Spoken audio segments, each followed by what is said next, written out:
Kakatapos lang natin i-test ride si ZX25R, ang motor na hindi para sa lahat. Oh shit, tama pa ba yung lugar na dadaanan natin? Guys, friendly talaga siya. Beginner friendly. Ang smooth niya talaga i-drive. Balang araw, yan. I-attract at i-attract natin yan. Tsaka yung sa brakes, grabe, natutuwa ako sa ABS. Sigaw, sarap. Shit. Kasi tunog pa lang, busog ka na eh. Grabe talaga yun. Ibang inline po, sarap.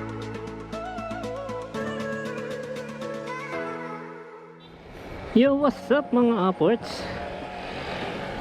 Woo!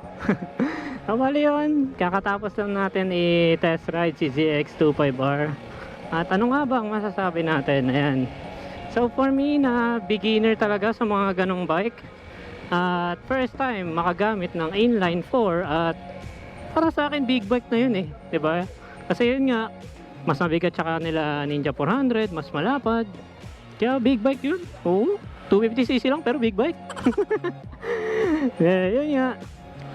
Maraming salamat ulit kay paring Jet na talaga namang ano to? Na parking lang pala. Ayun nga. Thankful ulit ako kay paring Jet sa pagbigay sa atin ng opportunity para ma-test ride yun. At yun, ang overall verdict ko siguro guys is si ZX25R is ang motor na hindi para sa lahat. Ayun nga. Kung ang trip mo nga is expressway, legal na expressway, yung hindi ka takot sumugal, eh yun, hindi nga para sa iyo yun. Yun lang yung doon, yun talagang pagpipilian mo. Pero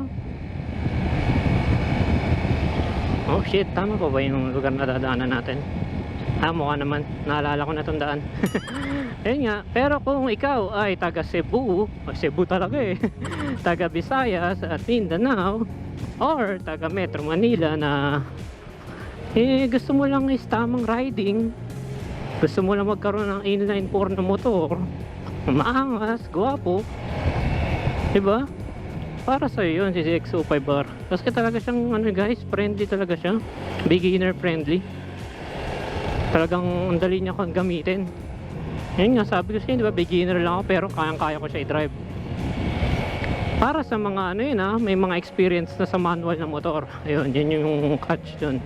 Kasi kung siguro, kahit sino naman kung hindi ka pa marunong mag-manual, di ba? Talagang maninibago ka or mahihirapan ka. Pero in my case, ayun, dahil nga, my case, ayun,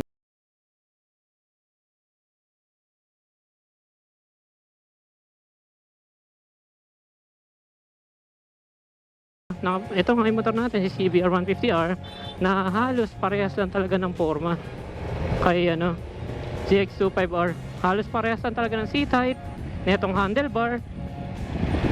Pinagkaiba lang is mas malakas yun, tsaka mas maganda yung tunog, obviously. Ayun, ang sarap talaga feeling guys, legit. Ang smooth niya talaga i-drive, as in. Wala akong masyadong maramdaman na vibrate dun. Di katulad dito na pag mabilis na yung takbo, dun wala. Smooth na smooth. Sarap magkaroon na ganung bike. Kaya sana talaga, balang araw, yan, i-attract at i-attract natin yan. ZX25R, come to Papa. ay. Pero sa ngayon, yan, tamang lang, grind. Tamang hustle. At yun nga, kanya-kanyang sikap lang din naman yan para balang araw maabot din natin gusto natin, di ba? Tayo lang din ang gagawa ng sarili nating di ba?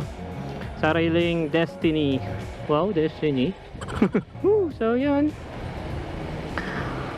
Kasi kaya ako talaga nagustuhan dahil yun nga, komportable siya. Wala akong masabi doon, komportable.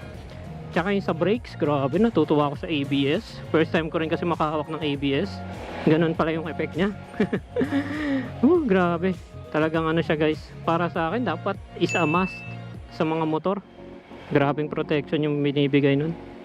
Kasi ayun, may papakita ko sa inyo na clip na talagang muntikan na ako gamit tong CBR 150R. Na talaga namang boom! Nag-skid ako muntik na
Hindi marunong tumingin. What the?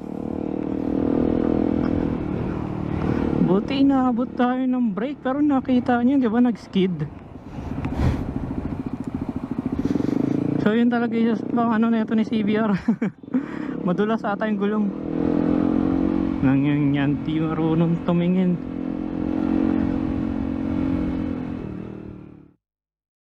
Pero yun nga, about experience doon, sobrang saya ko. Grabe. Kita nyo naman siguro sa video, puro sigaw lang pinagagawa ko. Sigaw, sarap, shit. Kasi wala talagang di ko nang masyado napapansin yung bilis ko guys eh.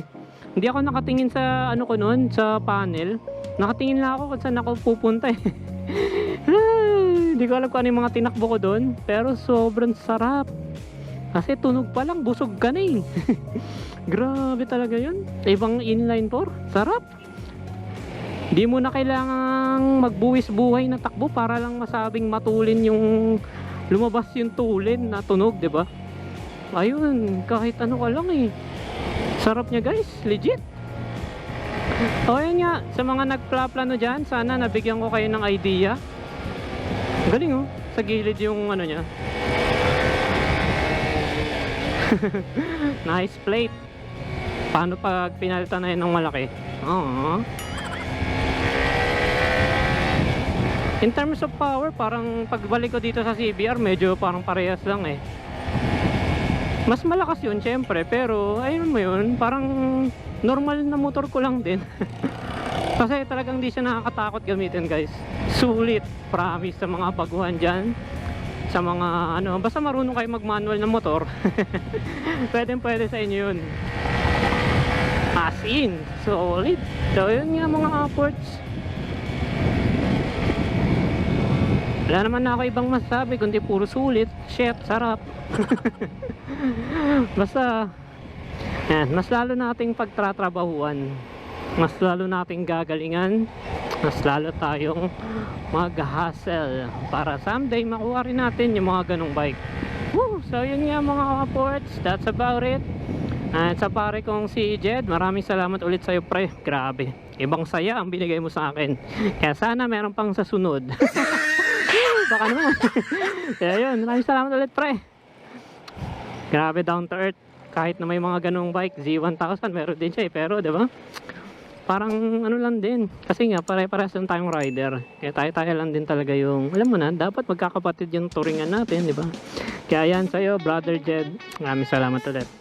So yun nga mga ports, dito ko natapusin ulit to. I'll see you on the next one. This is Bims always saying, ride safe, life safe, peace. Woo!